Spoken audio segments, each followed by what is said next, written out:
Sherry, 27 tahun, besar di Carolina Utara, tetapi pindah rumah ke Greensboro setelah SMA.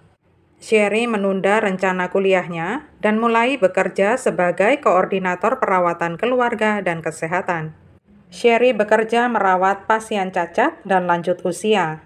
Memang bukan pekerjaan yang mudah, tetapi Sherry menyukainya. Sherry adalah sosok cerdas dan atletis dan pernah menjadi anggota pemandu sorak. Sherry mengatakan kepada ibunya, Clara, bahwa dia senang dengan kehidupan dan pekerjaannya.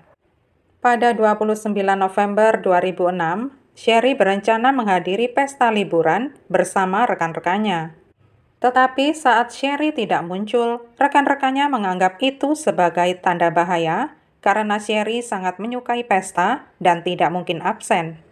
Selama beberapa hari berikutnya, Sherry tidak muncul di tempat kerja dan bahkan tidak datang mengambil gajinya.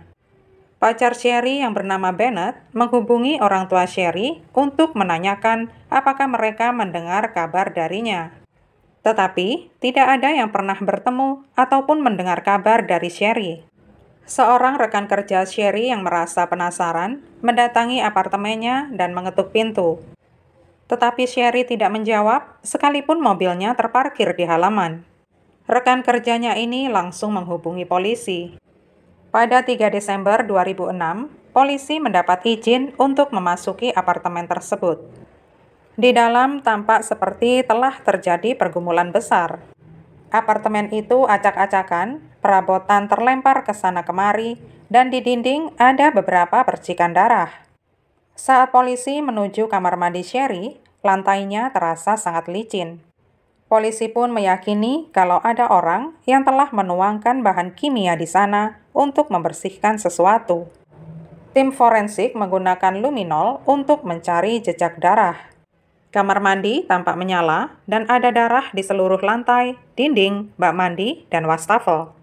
Beberapa barang dari apartemen Sherry pun diambil, termasuk sikat rambut, lipstik, dan jepit rambut. Bennett tampak tiba di tempat kejadian dengan wajah panik. Dia memberitahu polisi bahwa pada 29 November, dia dan Sherry memang bertengkar. Dia mengatakan setelah pertengkaran dan perkelahian itu, Sherry pergi ke pesta bersama beberapa temannya. Dia juga mengungkapkan bahwa Sherry sedang hamil 3 bulan dan mengakui itu sebagai bayinya. Dia sangat senang karena sebentar lagi berstatus ayah dan dia ingin membina rumah tangga bersama Sherry. Polisi meminta bantuan keluarga dan teman-teman Sherry.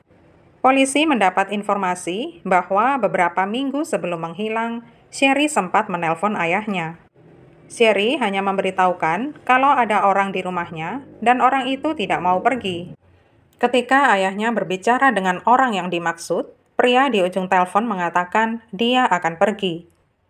Tetapi sayang, Sherry tidak pernah memberitahu ayahnya siapa pria itu. Salah satu teman Sherry, Portia, mengatakan kepada polisi bahwa Sherry berhubungan lagi dengan mantan pacarnya, Reggie. Reggie adalah putra Portia dan dia telah memperkenalkan Sherry kepada keluarganya. Sherry mulai bekerja di klinik milik Portia dan keluarga Reggie sangat mengasihi Sherry. Sherry dan Reggie bertemu pada 2002 dan sejak saat itu mereka seolah tak terpisahkan.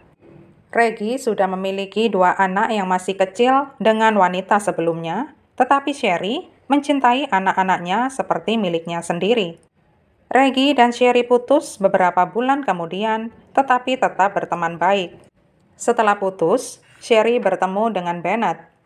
Bennett langsung cinta mati kepada Sherry dalam waktu singkat. Teman-teman Sherry mengatakan kalau Bennett sudah memberi dia sebuah cincin. Tetapi hati Sherry masih tertambat kepada Reggie dan dia pun merasa begitu dilema. Reggie dan Sherry berencana menghadiri sebuah pesta bersama pada 29 November 2006. Saat Sherry tidak muncul, Reggie mendatangi apartemennya. Reggie sempat dicurigai sebagai tersangka, tetapi kemudian dieliminasi. Polisi sudah mendapat catatan telepon Sherry. Orang terakhir yang dihubungi olehnya sebelum menghilang adalah teman Bennett bernama Andre. Andre datang ke kantor polisi untuk ditanyai. Andre mengatakan dia berteman dengan Sherry melalui Bennett. Andre juga mengatakan kalau Bennett menjadi sangat posesif dan pengatur. Dia mengatakan kalau Sherry berusaha lepas dari hubungannya dengan Bennett. Polisi juga sudah mendapat catatan telepon Bennett. Polisi menganggap hal itu agak janggal mengingat Sherry diduga hamil anak Bennett dan tampaknya dia sangat mencintai Sherry. Pihak polisi juga menerima telepon 911 yang dibuat oleh Sherry beberapa bulan sebelum dia menghilang. Pada saat itulah, Sherry dan Bennett sedang terlibat pertengkaran hebat. Sherry mendapat tanda kekerasan, tetapi dia berusaha menutupinya. Bennett pun diinterview lagi oleh polisi dan dia kembali mengakui berada di apartemen Sherry pada 29 November. Dia mengatakan Sherry sedang memasak makan malam untuk berdua dan setelahnya bersiap-siap untuk menghadiri pesta.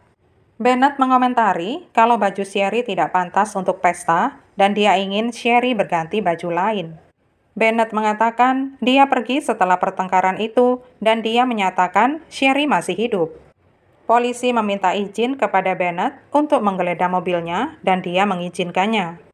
Di mobilnya ada beberapa bintik hitam yang tampak seperti darah. Saat polisi membuka bagasi mobil, mereka dikejutkan dengan bau pembusukan tubuh manusia. Baunya sangat menyengat dan para detektif berpengalaman pasti langsung bisa menebak. Sampel darah di mobil diambil dan dikirim ke lab kriminal. Polisi juga meminta sampel DNA dari Bennett dan menanyakan tentang darah di mobilnya. Dia mengatakan bahwa Sherry terluka saat membuat makan malam. Dia mengatakan mengambil kain di dalam mobilnya dan bisa jadi darah masuk mobilnya saat dia membuka pintu. Polisi membebaskan Bennett, tetapi mengawasinya setelah meninggalkan kantor. Bennett melesat pergi ke arah Carolina Utara. Beberapa hari kemudian, polisi menerima kembali hasil dari sampel darah tersebut. Darah di rumah Sherry adalah darahnya sendiri, dan yang di mobil adalah campuran darah Sherry dan darah Bennett. Pada 14 Desember 2006, Bennett ditangkap di Carolina Utara. Selama beberapa bulan berikutnya, polisi sibuk mencari tubuh Sherry dan membangun kasus melawan Bennett. Sekitar 19 bulan setelah Sherry menghilang, pengacara Bennett menghubungi jaksa wilayah. Dia mengatakan Bennett akan memberitahu di mana dia menguburkan mayat Sherry dengan imbalan kesepakatan pembelaan. Kesepakatannya adalah Bennett didakwa atas pembunuhan tingkat 2. Polisi memberi ruang bagi keluarga Sherry untuk memutuskan dan mereka setuju. Orang tuanya hanya menghendaki jenazah Sherry ditemukan untuk diberi penguburan yang layak. Bennett menggambar peta halaman belakang ibunya. Pada 26 Juni 2008, polisi menggali halaman belakang rumah yang kini dimiliki pemilik baru. Setelah 13 jam, polisi tidak menemukan apa-apa. Polisi menggelandang Bennett ke lokasi dan dia menunjukkan kuburan Sherry. Setelah 1,5 jam, polisi menemukan sisa-sisa kerangka Sherry. Diyakini bahwa Sherry dipukul wajahnya dan dicekik. Tampak tulang hidung Sherry mengalami kerusakan. Sepertinya motifnya adalah kecemburuan dan amarah. Bennett mungkin tahu kalau Sherry ingin meninggalkannya dan dia lengket kembali dengan mantannya. Bennett telah membunuh Sherry dan meninggalkannya di dalam pick-up-nya selama beberapa hari sebelum kemudian menguburnya.